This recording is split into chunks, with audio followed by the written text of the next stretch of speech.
Welcome to the Global Good Podcast, where each week we'll travel around the globe meeting the most incredible people doing the work that's truly making the world a better place. From the peaks of the Himalayas to leagues under the sea, join us as we embark on adventure for good.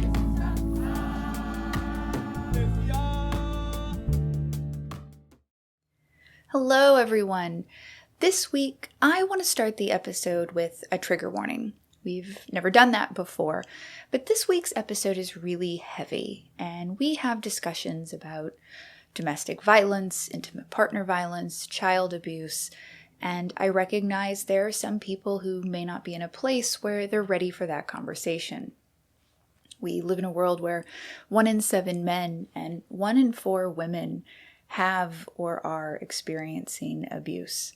And so I implore you, if you could stick with us, please do, because the resources shared today, the stories, they may give you and or someone you know all the things you need to make a difference in someone's life. But you have your trigger warning, and I hope that you stay with us. I also hope that you share today's episode because the resources for you and for anyone else will all be on the globalgoodpodcast.com website, on the Take Action page, and in the show notes. Mexico is continuously rated as one of the most violent countries for women in the world. An estimated 66% of women aged 15 and older have experienced some kind of violence in their lives. And of the women who have been assaulted in some form, almost 80% have not sought help or reported their attacks. However, domestic violence happens across every country, town, age group, race, and income level. There are many different potential explanations for such a high amount of violence, but we know that cultural norms, poverty, education, and personal trauma lead to gender-based violence. This week, we're headed to Zacatecas, Mexico, to meet a woman named Maria, a woman whose personal story and fight for information about her mother takes us on a touching and scientific-based journey to learn about the role violence plays in our communities, our homes, and in our brains. Hello, Maria. Hi, Nicole. How are you? Oh, I'm good. I'm good, thank you. So good to see you this morning. You too. I really appreciate you taking the time to have this conversation with me and with us. I have watched the documentary that you are a part of, and it's about you. It's about your mother. It's about other women. And I will be completely honest, this podcast recording is by far the hardest that we've done. And it's just a matter of the topic of getting to know you and to hear all these stories that are different and yet so common and similar. It was really overwhelming. And so today will be a bit heavy, but it is so important that we have these honest conversations that have been avoided for so long. So before we really get into, all the things that we'll talk about around violence and abuse, I would really like you to ground the conversation by letting everyone get to know you. So if you could take us to your childhood home and introduce us to where you're from and your family and your siblings, and just really, tell us about you growing up. Well, thank you, Nicole, for having me here today. And I want to thank you for providing a safe space and having a compassionate ear and coming to this with no judgment. And I've never heard from you tell me what to say, how to feel, what to do. And for somebody who's lived in the horrors of domestic violence literally all my life, that means a lot. It allows me to safely speak about it. So thank you for taking that step and really delving into what does this really, I think, is a pandemic. What is it all about? But I certainly will share with you my my roots, which I'm very proud of. I am from Mexico. I was born in Mexico in a little town called El Niño Jesus, which is called Baby Jesus. And it's one of those little rural towns off the main roads of a little city called Jerez in the state of Zacatecas, Mexico. My parents were both from there. I think that there were about maybe 25 families living there. When I was there, wow. There was no water, no electricity. It was first and second grade. So if you wanted to go and pursue education, you'd have to go into town to get it. There's still no hospitals. There's no formal social services as we would think of here or even in Mexico. It's just a very remote little town. And it was an agricultural community, still an agricultural community. So my father was a rancher. I mean, we lived by the land, and most of the individuals and families that lived there, that's how we lived, just very supportive of each other, sharing in foods and festivities. The placita was the main town. Plaza was a place to congregate. A very religious town. The church was a main attraction, and most festivities, kind of went around, and the church, Las Posadas, were really important. And my brother, I am the eldest of 7 children, but myself and my brother were born there. So then my parents immigrated to Reseda, to California. I was about, I want to say 4.5 and 5 years old. And at that time, it was very a community that had just amazing schools. We were one of the few brown faces in that area, but we did come right after the civil rights movement. So we felt a lot of the remnants of that, so discrimination and racism and comments to me and my siblings and my parents were very pervasive at that time.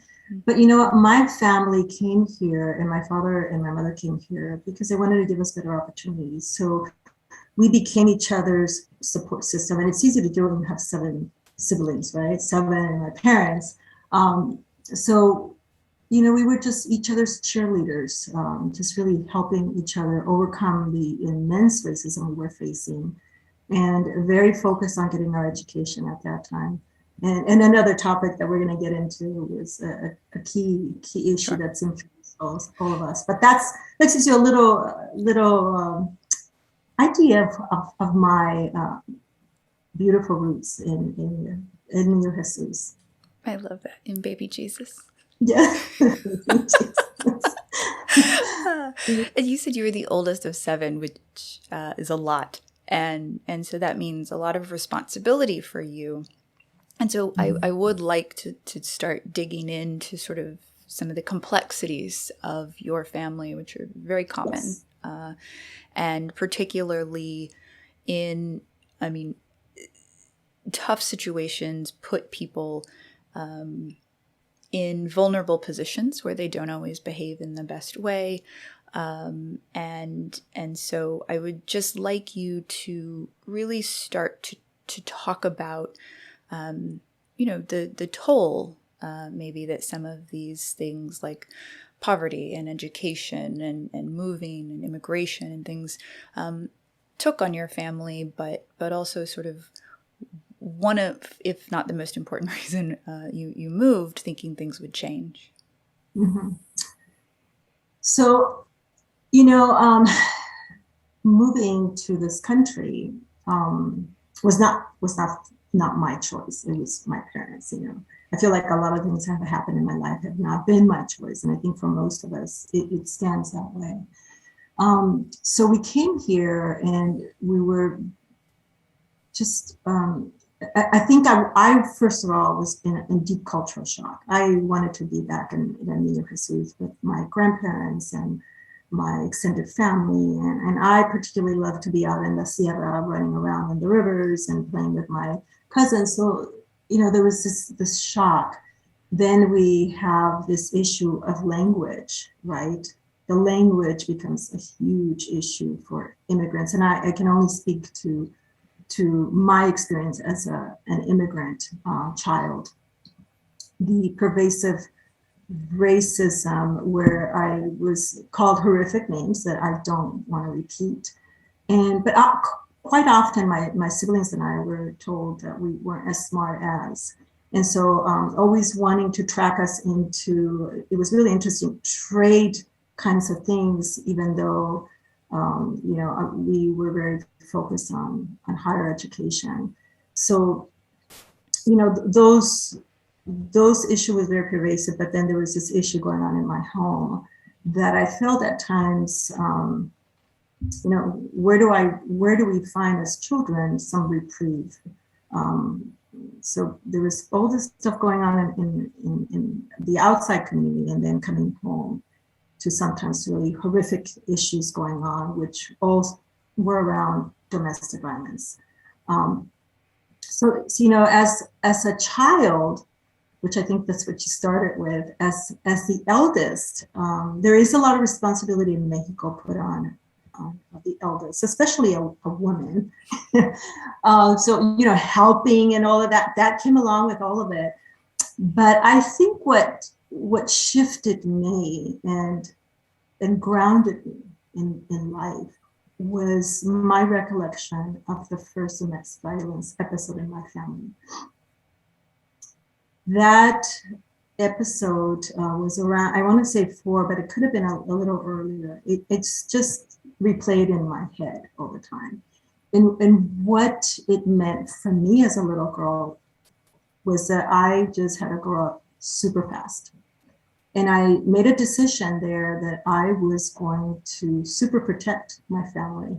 These are my little girl dreams at that age, and I think children have magical thinking. And I thought, well, surely if my father knows how I'm affected and how this hurt me, he'll never touch my mother.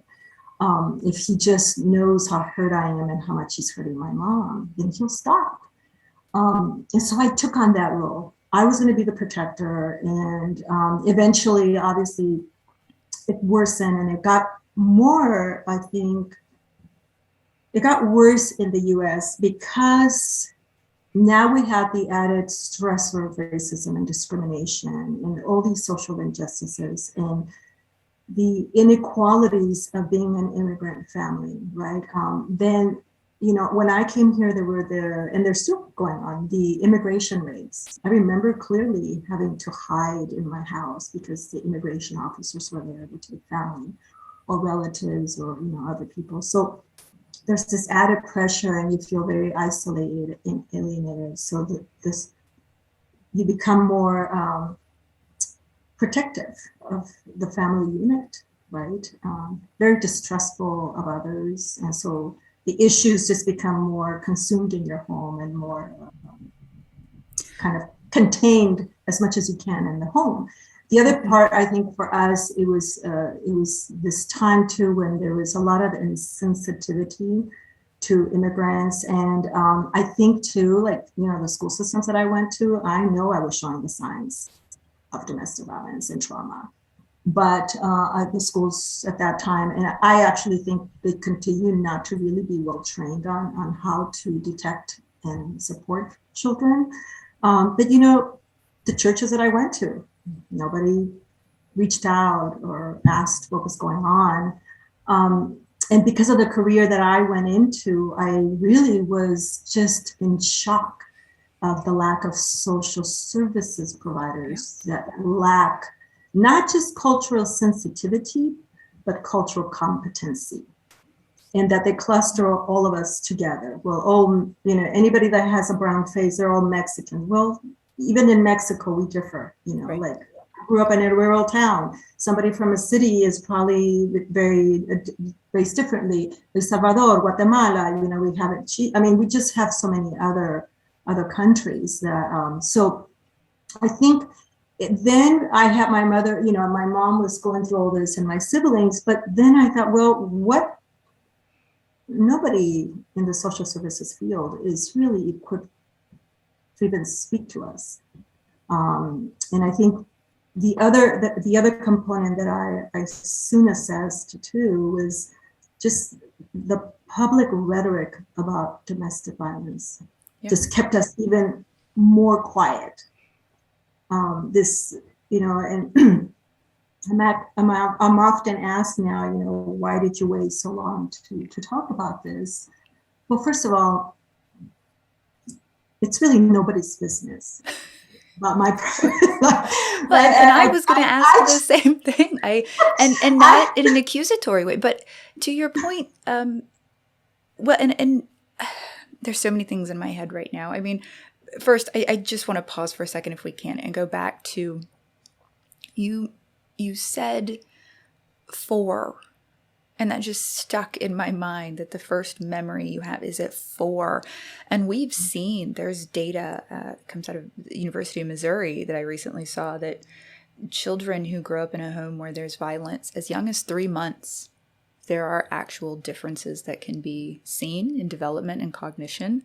There are different coping strategies, just as you alluded to. The oldest child, there are protective tendency. Yes. I mean, it literally changes a child, even if they're not the one being abused, to see and have abuse happen in the home. It absolutely changes a child. But then, you know, as you talk about this protective thing, I want you to answer that question about why now, but I want to add a layer to it, which is, it is nobody's business. But, you know, we hear a lot when people say, like, oh, families are the bedrock of our, you know, a good culture and a good society. And yet I find some real irony there, that we then say what goes on behind closed doors is your business, and so we can see children be harmed. We can see people come in and out of emergency departments and social services. And it's like, well, it's happening behind their closed door, so it's none of my business. And it's a really complicated space to be. And so why are you talking about this now? But then how does that also impact your relationships with your parents and the timing of all of this? Well, I thank you for that very deep question, and I would love to answer it. First of all, the timing of it is it's related to what I set out in my life to do. You know, all I wanted to do was to help my family.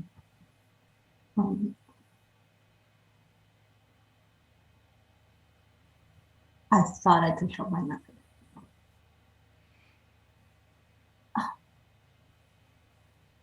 I thought I could help my father. I thought I could help my siblings, and I thought I could help me.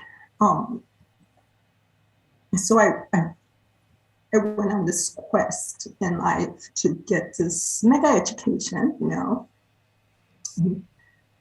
really arm myself with some tools, and thought, man, if I could just get a hold of my mother and have her realize what is happening to her body the way I saw it, because I witnessed a lot of it. I was the protector. I got in front of her and to protect her. I thought, surely once I'm able to convince her to get care, I'm going to get answers. I'm going to get resources from my mother, and I'm going to have my mom whole. And it wasn't like that. It was the toughest fight of my life. And then, you know, she passed away, and I was asked to donate her brain, which I'll get into that. But it's because of this relationship between domestic violence and traumatic brain injury. And it was a very private journey at one point with my mother. But then I had no idea that nobody else was really talking about this. Nobody was making this connection. And I was in shock but I could do nothing about it. I had to take care of my mother. Once I was able to really break her away from my beautiful and beloved father, because I do love my father, and I'll get into that a little bit later. I was focused on getting her care, and I thought, wow, I'm going to take her to the best neurologist that I can imagine here in California, and I did, and I was ignored. I was told that, nobody wanted to hear the trauma to the head that she had. They kept insisting that it was Alzheimer's, and I kept saying that that's not something in my family's history and genetics, and I just was completely ignored. And I just sat with that. And what can you do with doctors who often have this, God complex? So I just focused on my mother and making sure that at the last stages of her life, when I got her, she was very ill, that she would at least have some positive memories. She had a life filled of domestic violence. She sustained head trauma and domestic violence, abuse, which included psychological, emotional, and the head trauma for over just a little over 40 years. That I knew was going to kill her, and I always knew that was the reason I was going to lose my mother. But my little girl dream always thought, man, if I get her, I can save her. And boy, was I wrong. Not only did I wasn't able to get care, I wasn't unable to get the healthcare providers to listen to me. But then I realized in the domestic violence here in the USA, but in Mexico, absolutely not, or other Latin American countries and other countries in the world. Australia is talking a little bit about domestic violence and traumatic brain injury, but otherwise, nobody is making this connection. And yeah. I made that connection because I saw what was happening with my mother, and my father was a big avid he loved boxing. So I became aware of what was happening in the boxing community. Since 1928. They started looking at some of this stuff, which turns out it was CTE. And then there was the NFL attention to that issue with, CTE. And of course, these are amazing people and the VIPs of a community, right? So a lot of attention has been given to that. Then the veterans, right? And what was happening to their heads. And here I thought, well, my mother and my family, my siblings and I, we're not NFL players. We're not contact sport professional athletes, and we didn't go to a war somewhere in the world. But the war was in my home, and I'm very respectful of my siblings, but we all sustained the abuse, and I would never speak for them, but I could speak about what happened to my mother and father. So there was a lot of that trauma that happened, and so I felt very lonely and very heartbroken that I couldn't get answers from my mother. And once I was very fortunate that I'm in a field where I was, becoming more involved in kind of higher end and higher strategy issues. I was asked to present at a conference for concussion experts in contact sports, and I felt that the only way that I could really help these experts pay attention to the correlation of domestic violence and traumatic brain injury was really to share about my mom. And at that point, my mom was in hospice. She was in hospice for close to 3 years. So shortly, literally within minutes that I gave the speech, I was asked, would you donate your mother's brain? Mm-hmm. And so I did. And I was adamant that it had to be, there was no way that they were not going to find CTE, but it turned out to be an extremely difficult journey again. Sure. 3.5 years and 4 neuropathology examinations later, they found that she had very severe, one of the most advanced types of CT that they have ever seen, and very severe Alzheimer's. She She was found to have traumatic brain injury, and the trauma was very extensive. They couldn't tell if the Alzheimer's was brought about because of the traumatic brain injury, but CTE, they could really say that it was that. And you're starting to get into some of what the documentary is about, and I can't wait to dig in. But I do want to pause, and while we are still talking about your family, just quickly retouch on,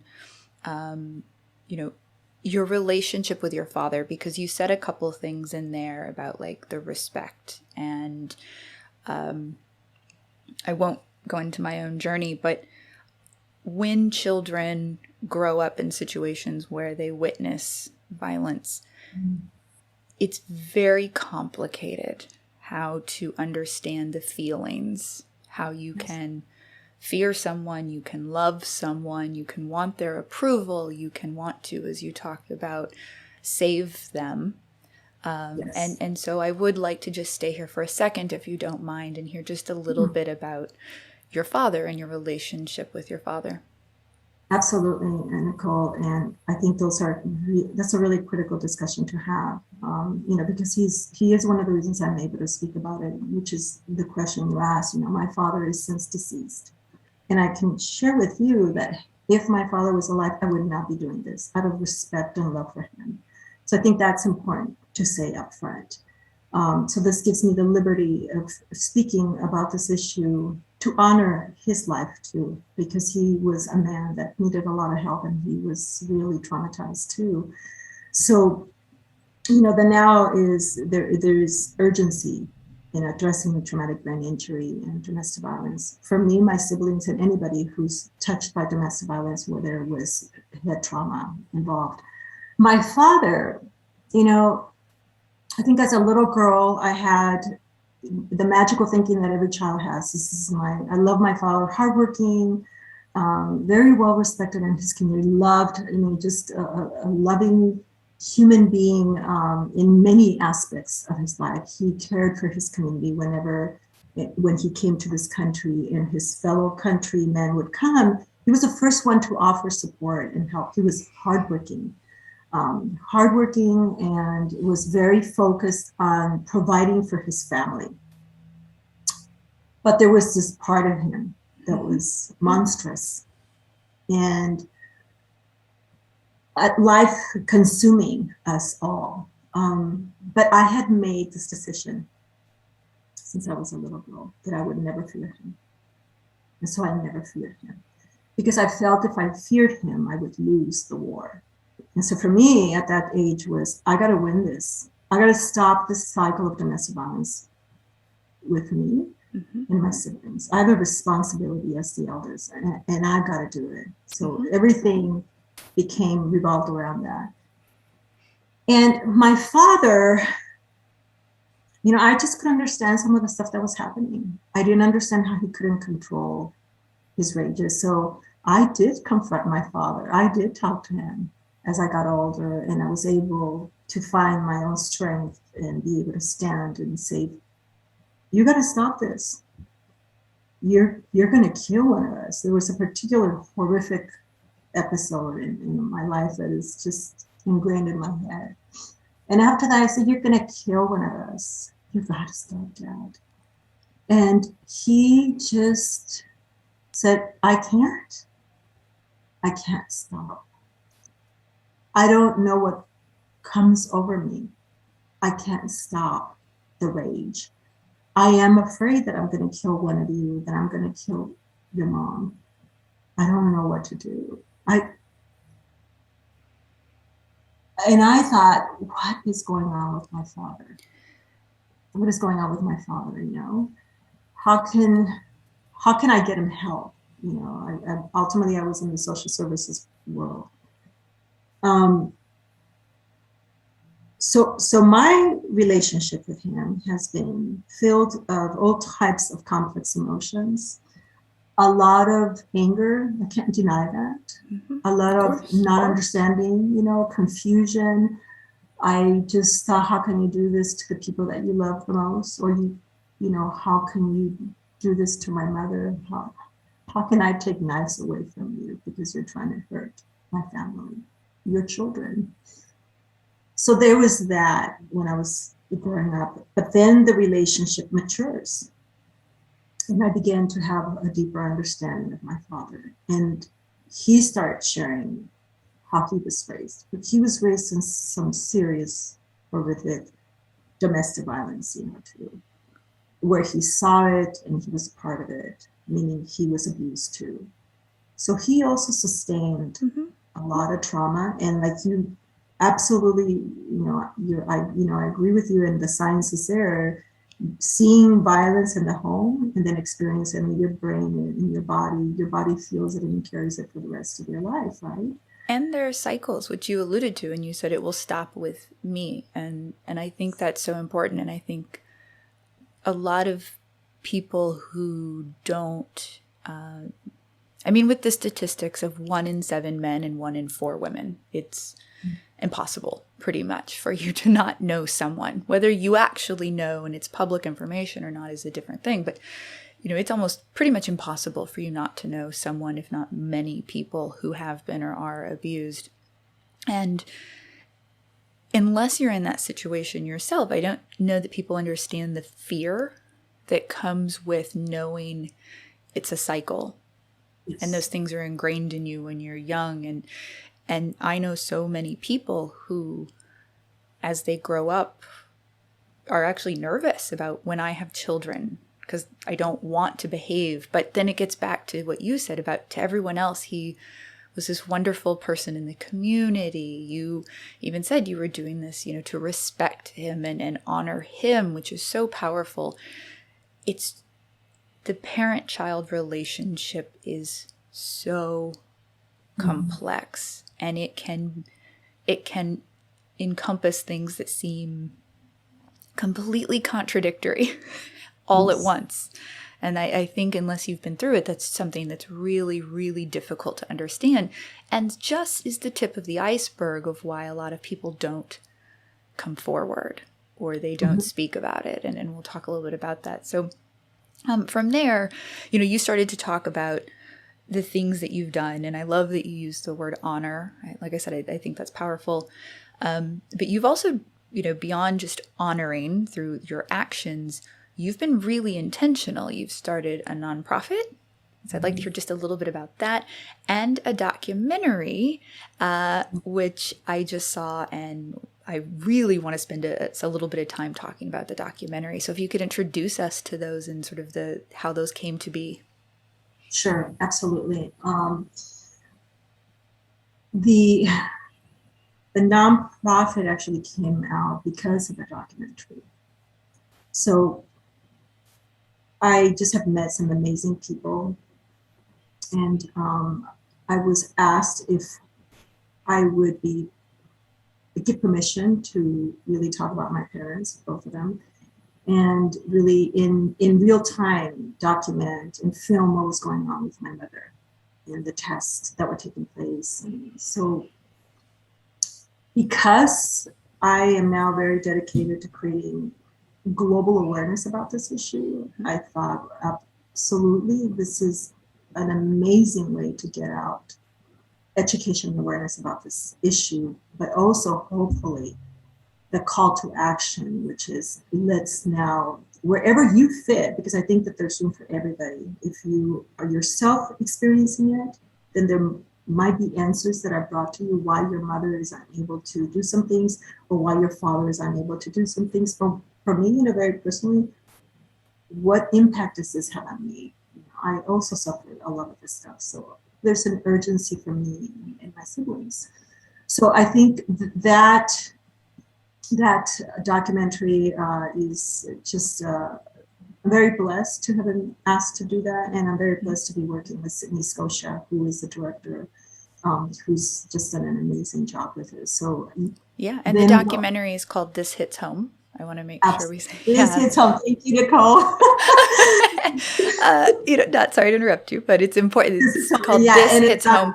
And I realized even in setting up to film this, and at the beginning I said this one's been by far the hardest for me, is I was like, it's because this hits home. And I was like, oh, what a clever title. It has so many meanings to it, and I think it's absolutely beautiful. So you and Sydney, Scotia, and this hits home. I'm sorry, back to you. No, that's okay. And no, so we're very excited about the documentary, and I'm just, again, very honored to have met Sydney, Scotia, and through her father, Dr. David Dolan, who's an amazing human being, neurologist at Mayo Clinic. So then what I realized that nobody really is doing I feel at a global level, really addressing this issue in the way that I believe it needs to be done. Because if we don't learn how to have a more elevated discussion about domestic violence, we're going to continue to make and ignore some of the complex issues going on in domestic violence, like the correlation between traumatic brain injury and domestic violence. So we need to have a more elevated discussion about domestic violence, and be mindful that we can get stuck on the terms and the terminology, but that there are also children in these homes. In my home, there was 7 children and 2 adults, and the domestic violence included us, So we need to be just really cautious of that. So we want to elevate the discussion, and we thought, well, there's some other critical goals that we really want to accomplish. So let's develop and create a kind of a call to action, which is a foundation that we call Pamphila Domestic Violence Hope Foundation, in honor of my mother, because really it was her brain that really opened this discussion. And so the importance of brain initiatives is really key to the foundation, Pamphila Hope. One of them is to really focus on building or developing a domestic violence brain bank. And we have an affiliation with Boston University Research CTE Center, but we're also looking for other brain banks all over the world that we just want to encourage people who have been touched by this issue to consider donating their brain with a precious gift we can give to our children and to those that are before us, so that we can start understanding this correlation between these 2 issues, and more important perhaps is develop treatments. And for CTE specifically, is right now, it's, as you know, Nicole, it's only diagnosed post-mortem. Right. And there is a lot of research going on right now among contact sports and military to see if they can detect it live. Well, we want to do the same thing for this population. Let's not forget the domestic violence populations. That's one of our other goals for Pamphila. Well, so I think what you're talking about here is so important because, and now I'm putting on sort of a bit more clinical hat. And I'll say, first of all, having watched the documentary more than once, I appreciate, for those listening and watching, it's a very clinical documentary. You talk to a lot of neuroscientists and even a forensic pathologist in a coroner's office. And so it's really nice to hear because of the heaviness of this topic and of these stories. And you talk to a lot of women throughout this documentary. It's nice to hear that sort of science behind it coupled with the storytelling, which I think is so powerful, because what you're talking about is, and I could ask questions forever about why people don't pay attention or care about certain topics, but they do care about others. I mean, we say 1 in 4 women. That's more than breast cancer.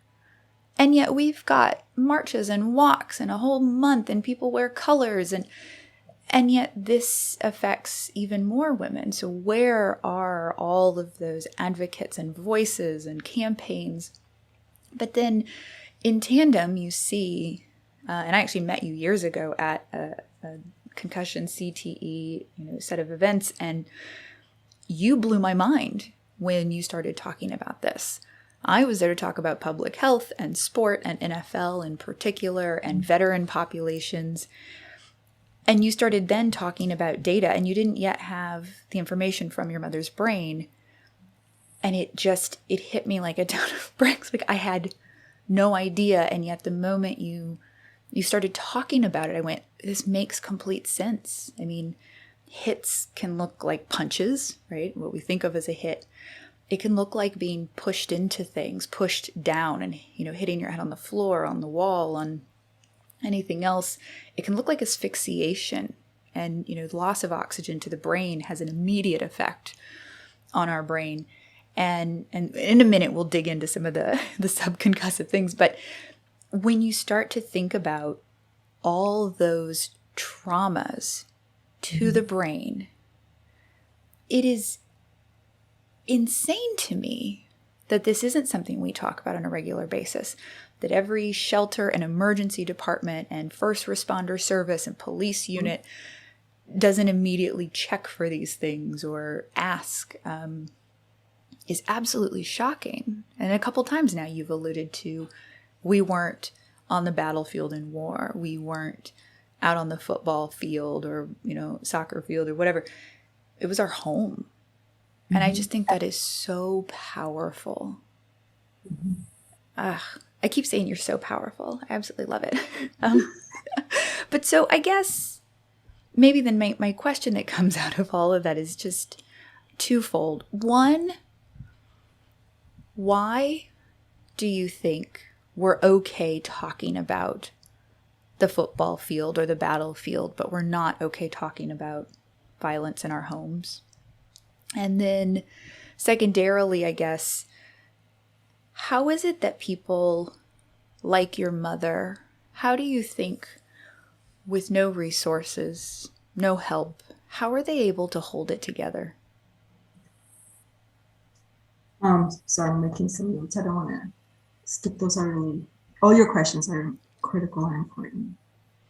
I think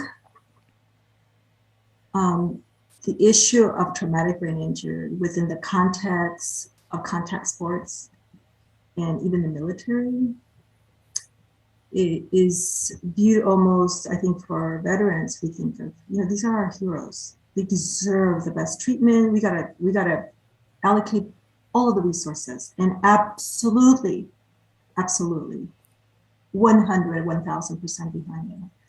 I think contact sports, we are often, love watching them. And so we want to make sure that they're okay too. They're entertaining us and it's not so close to us, right? It's a little bit. I think with domestic violence, there's a few things going on, Nicole. And I guess I'll focus on my family and, I'll just give some context that within my family, I'm talking about my aunts and my uncles too. Okay. Where the abuse was pervasive. And one of my aunts, I believe her brain is they're trying to figure out what happened to her too. And I'm convinced she probably had CTE. So I'm talking about 3 couples and 20 children, just in my world. What I've found in this community, in this society, is that people don't really understand what domestic violence is because we're unable to speak about it. So I could have been the perfect person to talk about this issue if I said I hate my father. Yes, my mother should leave. Yes, you're right. It's a cycle of violence. Yes, you're right. I should do this. I should think this way. And I refused because all of those things just didn't apply to my life and weren't really what was happening. So as I was working on the documentary and working with some amazing people, I was asked an amazing question that I just kind of took for granted. And they asked me, Maria, you keep talking about episodes of domestic violence and that they were very long. What do you mean an episode? I said, well, in my family, this is what happened.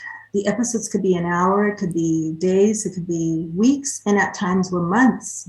And it meant that the abuse was perpetual, that my father would come home, but then we were all on pins and needles when he came home from work because it would continue. Mm-hmm. until whatever the rage was, calmed down. And so I had to explain what happened. I said, I think people think it's just a push and a slap, and that's it. This is what was happening in my home. This is what was done to my mother. This is what was done to some of us. It's just done to me. So our inability, and I know why we're not able to talk about this issue. It is very difficult to talk about, but this is my life, and this is what I've had to deal with. So, and I know a lot of people are facing this. We just don't understand what domestic violence is.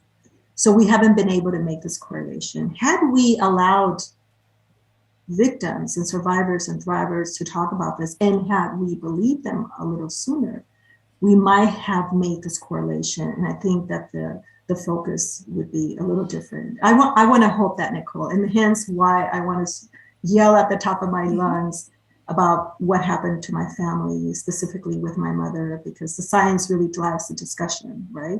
We were all waiting to see what the neuropathology's examinations were going to say about my mom's for us to really say, hey, we have the proof, because until then, nobody really was believing me either. And in social services too, the type of funding that's there and the type of programming that's available, really in this country, shelters developed for women who were fleeing. It wasn't, and for white women who were fleeing. They weren't developed for women like my mother, where domestic violence is at higher rates as it's among Native American or American Native women and African American communities. The rate is, I believe, much higher than 1 in 3 and 1 in 4. But the shelters in this country were developed for women who were fleeing, meaning that they weren't really doing psychological and trauma assessments. And right now, the way things stand, because of funding, they're unable to really do that more in-depth assessment of what's going on. You've got to get them out. And if they're resistant, then you get them to another shelter. And by the time that you figure out these women or men are not functioning, they're ending up on the streets. So most of the individuals that are homeless are domestic violence, victims. And I also then just want to add there, like, as you say that, and I asked about, like, how do people hold it together? Like, you've already got the stress, and I'm thinking of, like, women and your mother. We already know how hard it is to raise children, do the cooking, the cleaning, the laundry, hold a job, do, well at your job, advance, be, stable in all these places. And then you've got all these stressors, all this unpredictability, living on pins and needles, which you mentioned, which is beyond stressful. And you've then got often repetitive injuries.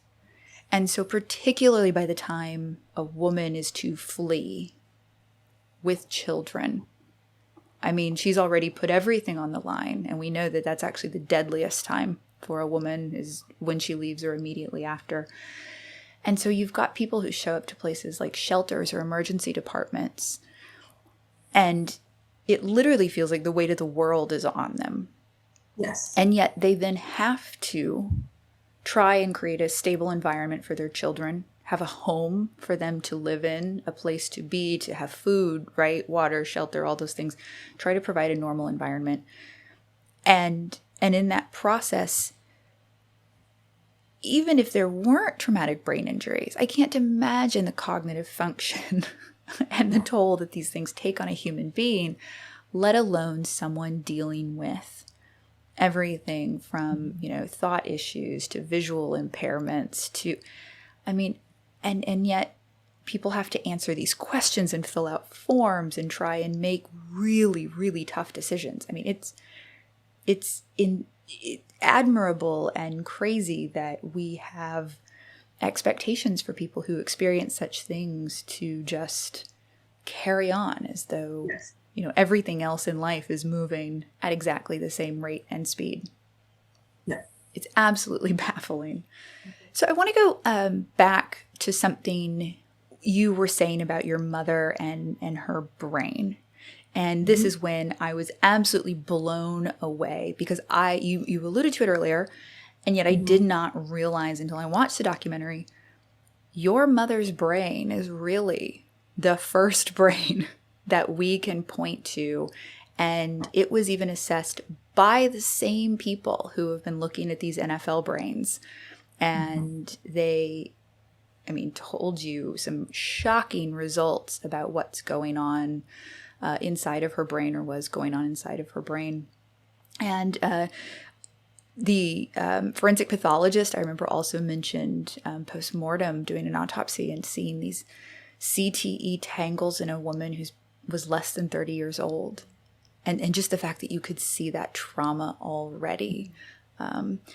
But I don't know, and this may be controversial, but you talk about it in the documentary, and we're starting to see more and more statistics come out that 60 to 70% of abusers have had a traumatic brain injury in their lifetime, and that may have something to do with that impulse control. Like you mentioned earlier, that your father would be one person, and then he'd even say, I don't want to do this. I don't know why.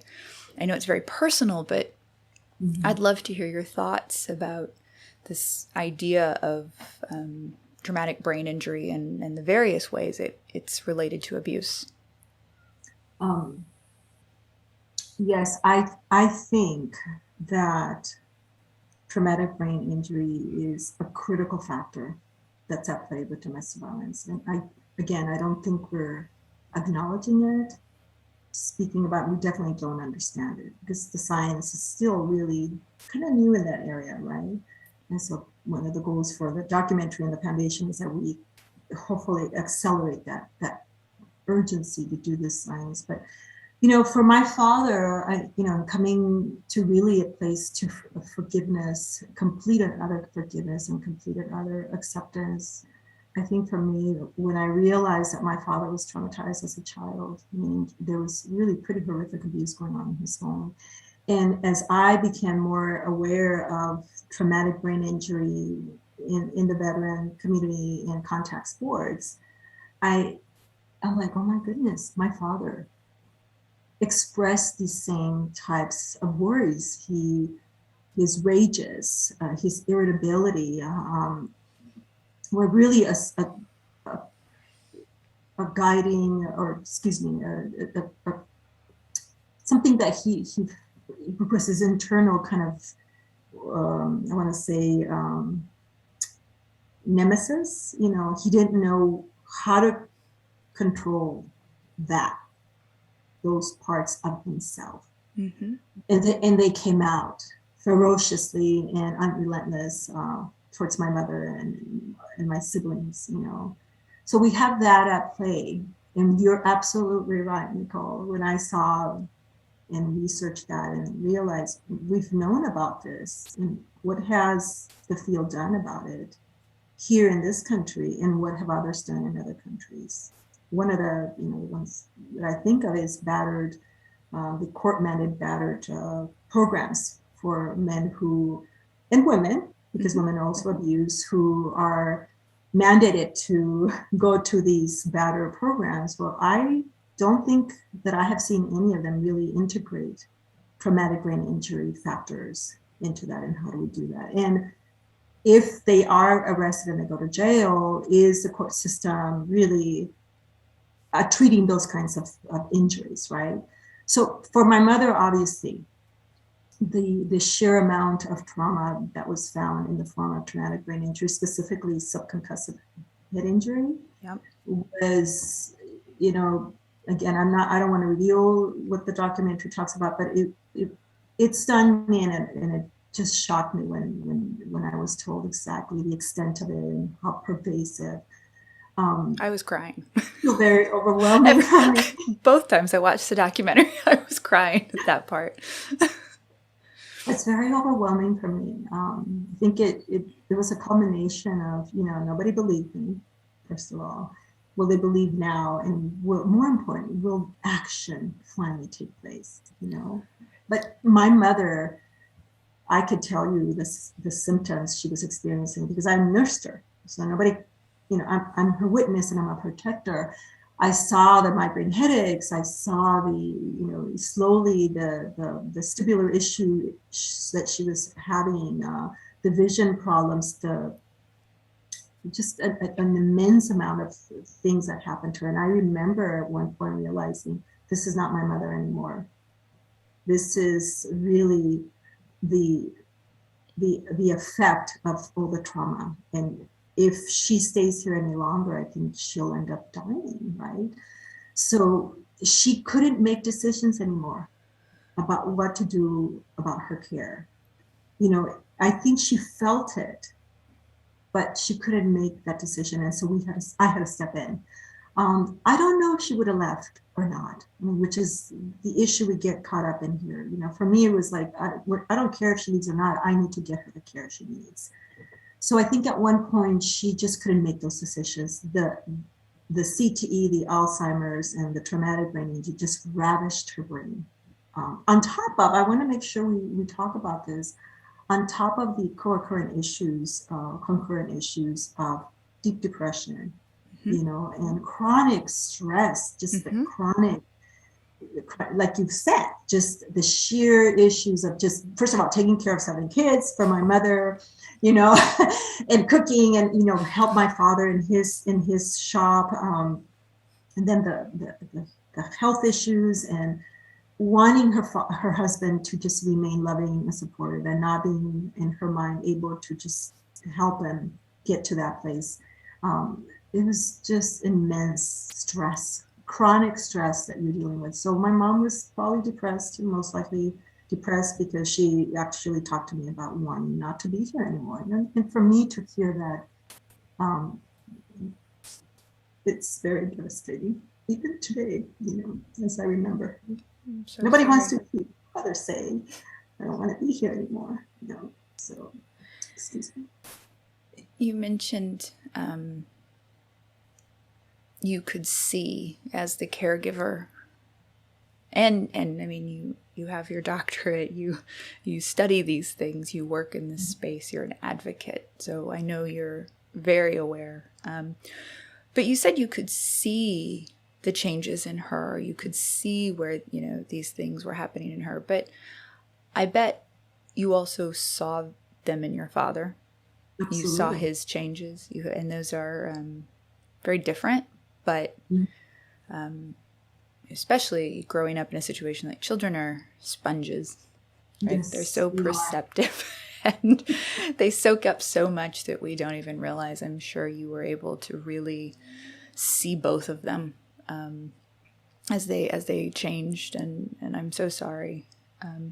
You also said something that I think is important to highlight, and this sort of brings us, to solutions and ways that people can help or pay attention. But so often, so we know that the abuser often say, it's the victim's fault. If you hadn't whatever, I wouldn't have. If you hadn't have done this, I wouldn't have reacted that way. If you hadn't have said this, I wouldn't have gotten so angry. There's a blame game, right? It's your fault. I behaved the way I did.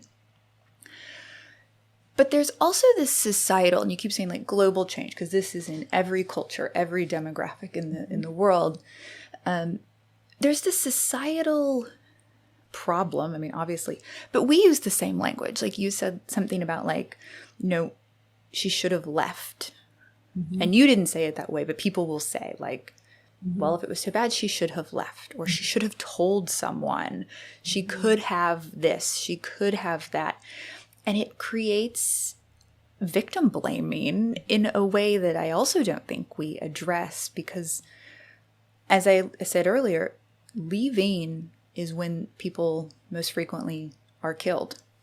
Mm-hmm. And I don't think people often understand how dangerous leaving is, but how hard leaving is, because of those complex relationships, but also because of dependency.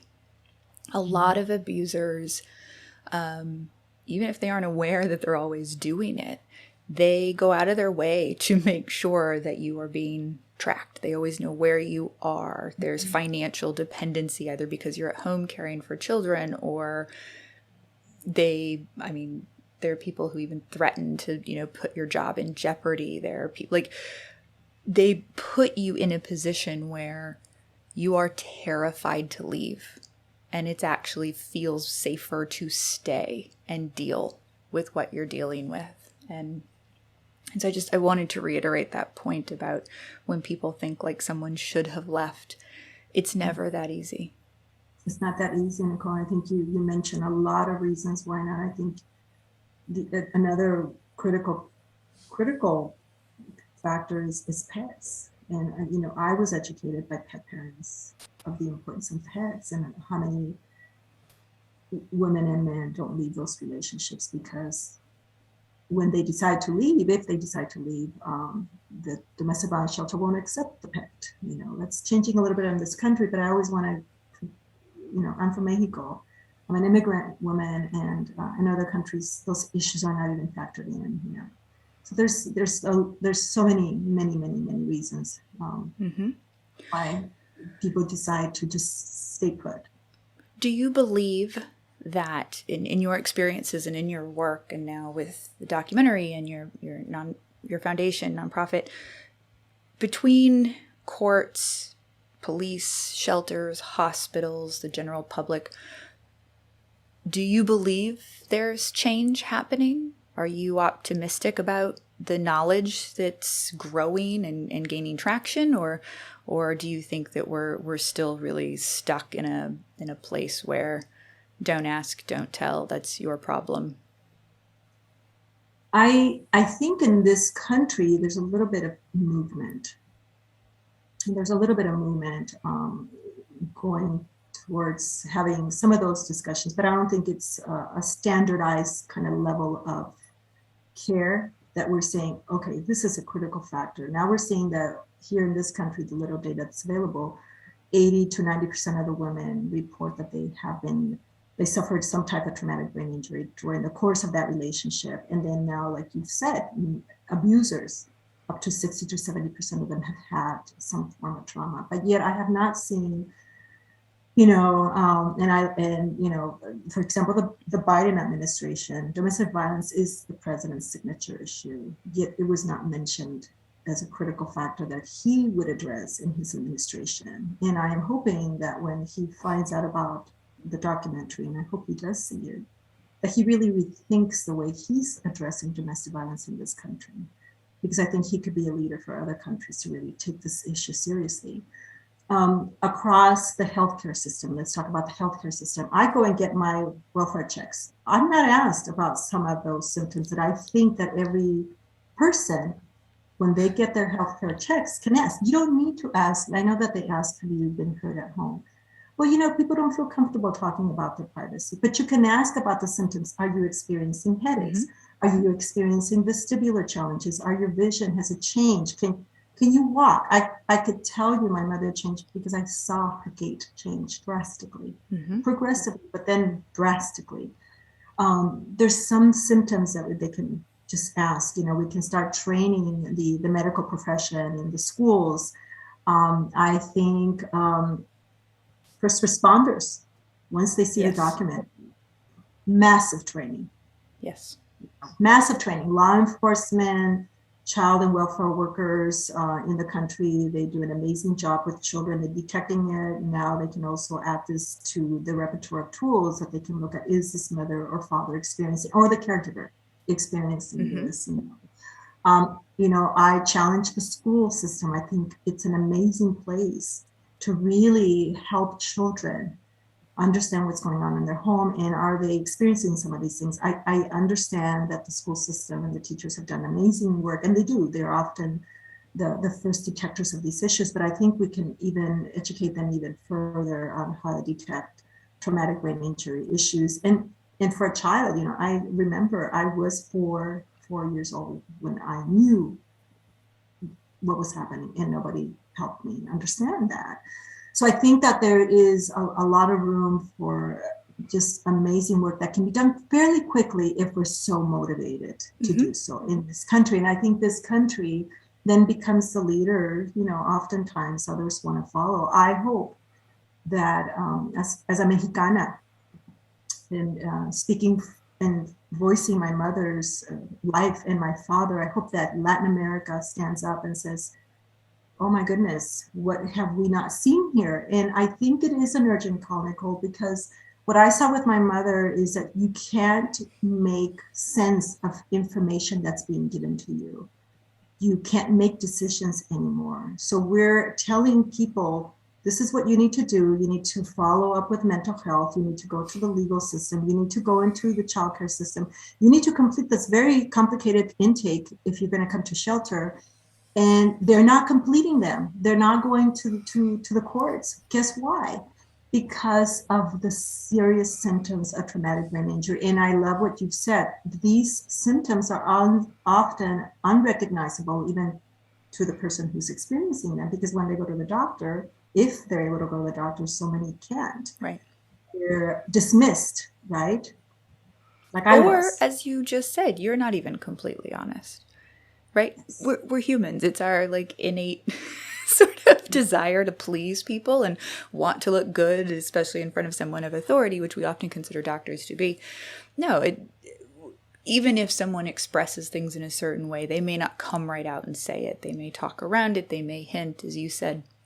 There are ways of asking, just like in the trafficking space. People can't say, have you been trafficked?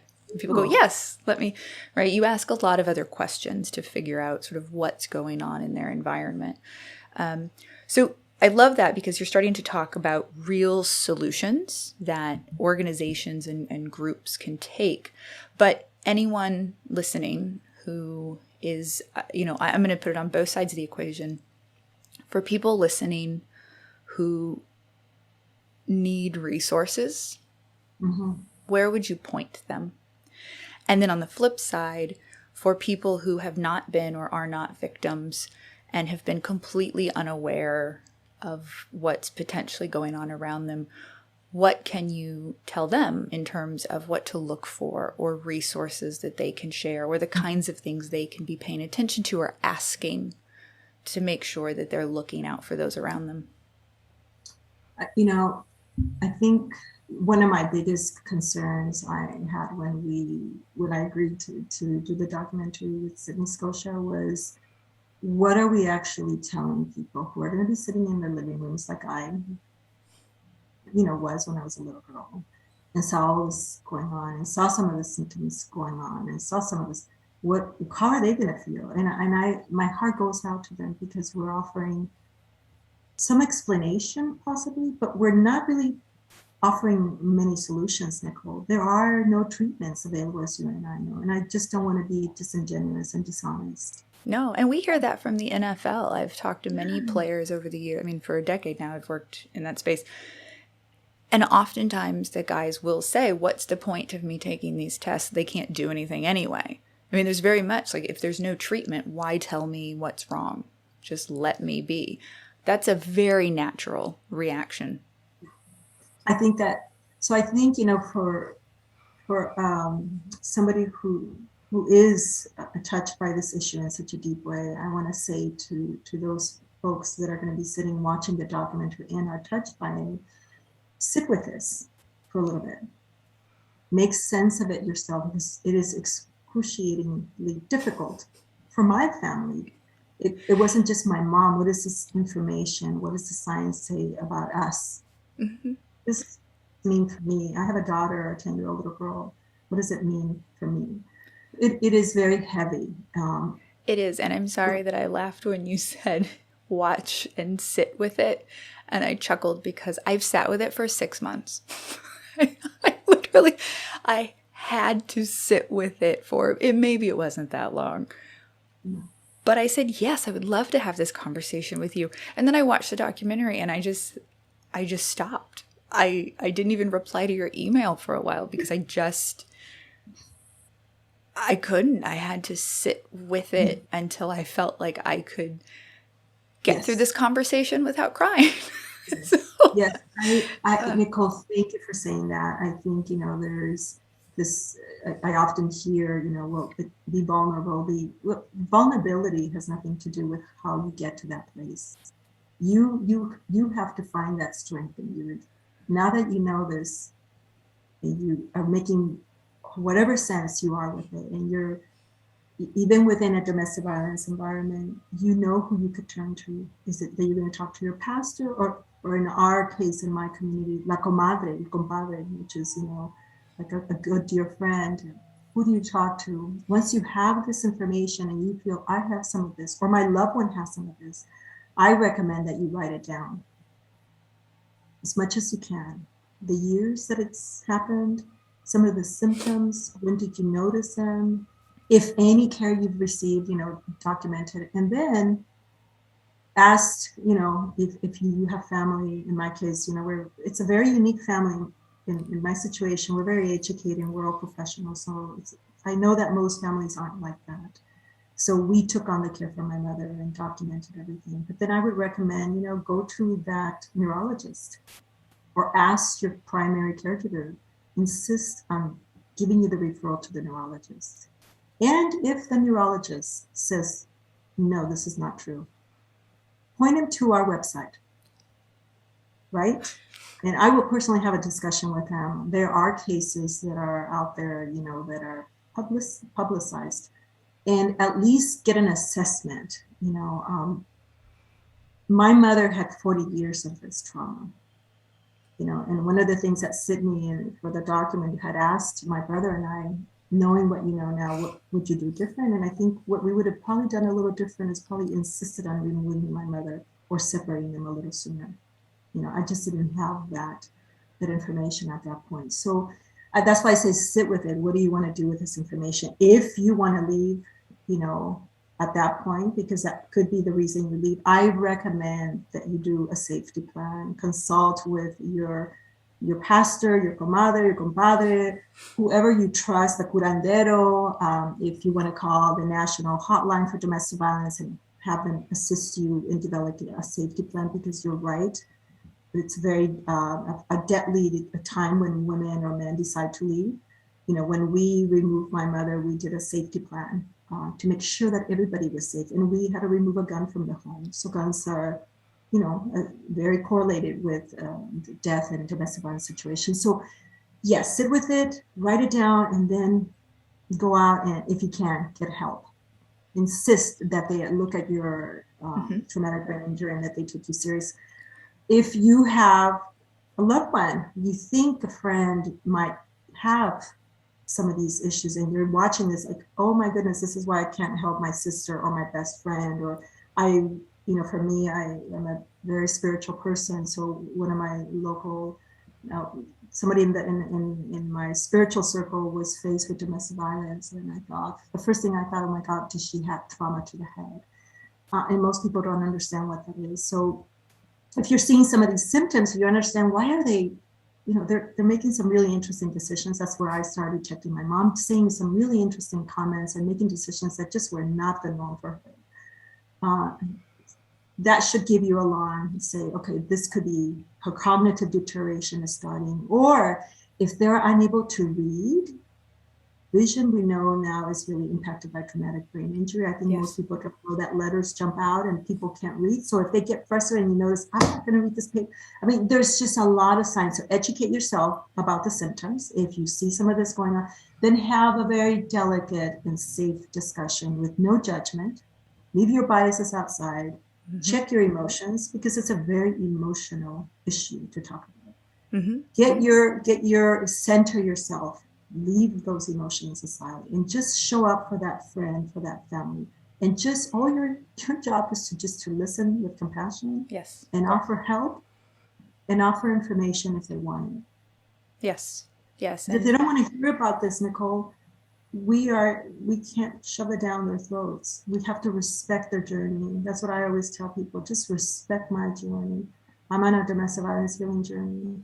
And I might not be 1,000 miles on it, and I'm not as accelerated as you, but it's my place. This is where I'm at. And I ask for the same for everybody who's on this journey. We need to respect where they're at. And I think it's important, again, to reiterate that no judgment, because it can be hard when you hear if someone does open up about what's going on, it's easy to become angry with not them, but the abuser, and then be like, how could you? And you jump right back into those things we discussed of like, how could you let this continue? Why didn't you leave? Why? It's really hard when, even as a friend or a neighbor, to hear someone tell you what they're going through. I think it's human instinct to protect and want to, and that's not your place in a way. It's to, as you said, give them a safe space, because you can't, just like an addiction, you can't force someone to, reach that point where they want to change. They have to come to that point themselves, and they have to have a plan in place. And it may look much easier from the outside than it is on the inside, because you don't understand what's going on with the children or with parents or pets or whatever the dynamics are. So I think no judgment sounds easy, but is actually very, very difficult. All right. So how can we support you? You said, the documentary is complete, right? Mm-hmm. It's complete, and you want to get it in front of people. So where does it stand? How can we support it? How can we get it, I don't know, fund? I don't speak these words, like this language. Like, how do we get it on Netflix? I don't know. How do we get it out there? How do we do whatever documentaries are supposed to do? Yes. How do we do that? Well, I'm so happy to know that Sydney, Scotia is been working really diligently to.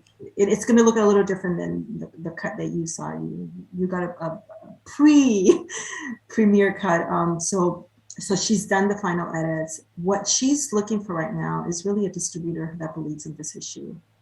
And I got to mention the fact that we are, I hope, coming out of the COVID pandemic, we can't ignore the high reporting of domestic violence that took place all over the world.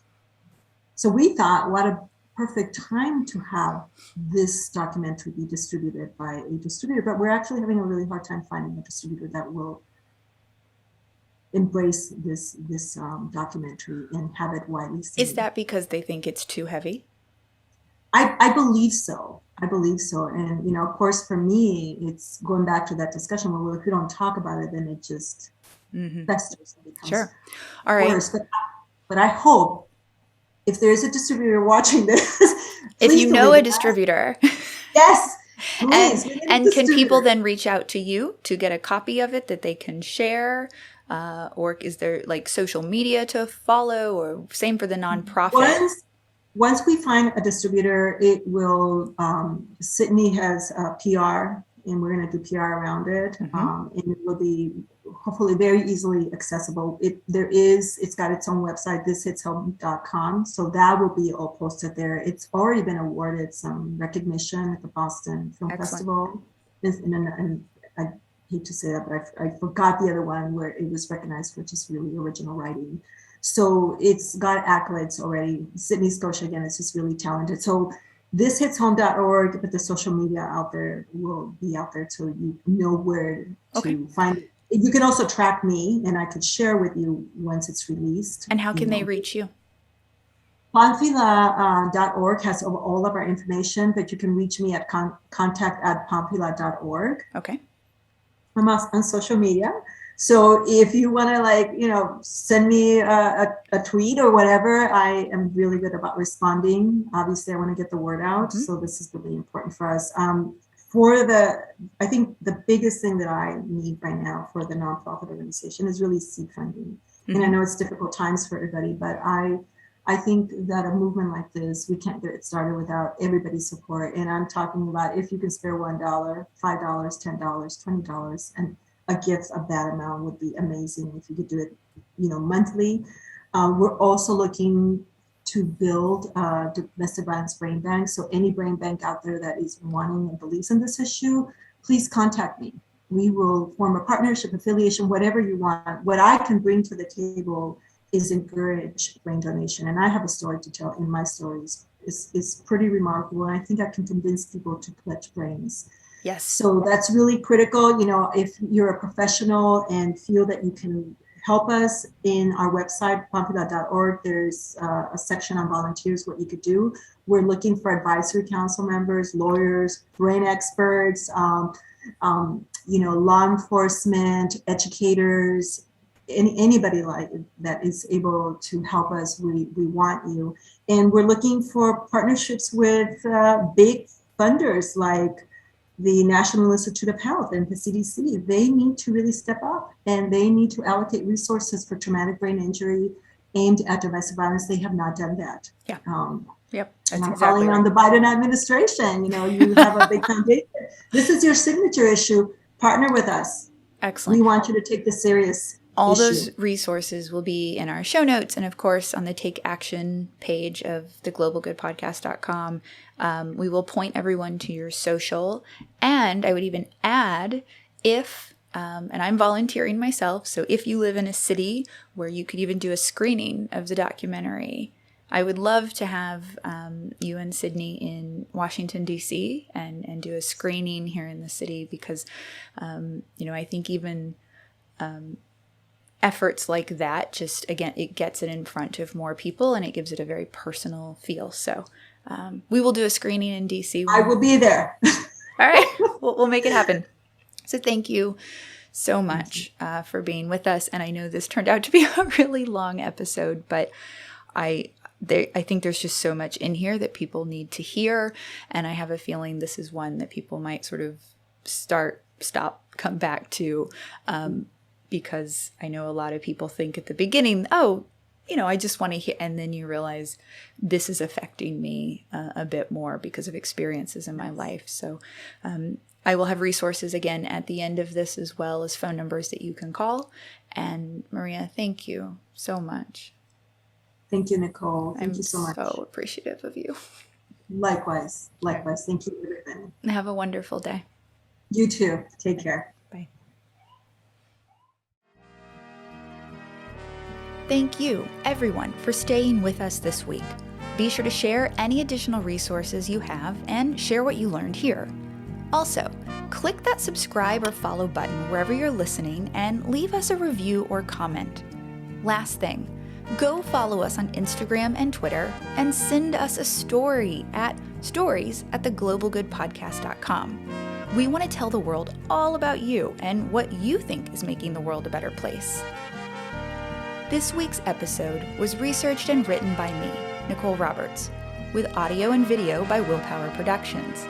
Images and videos provided by This Hits Home documentary.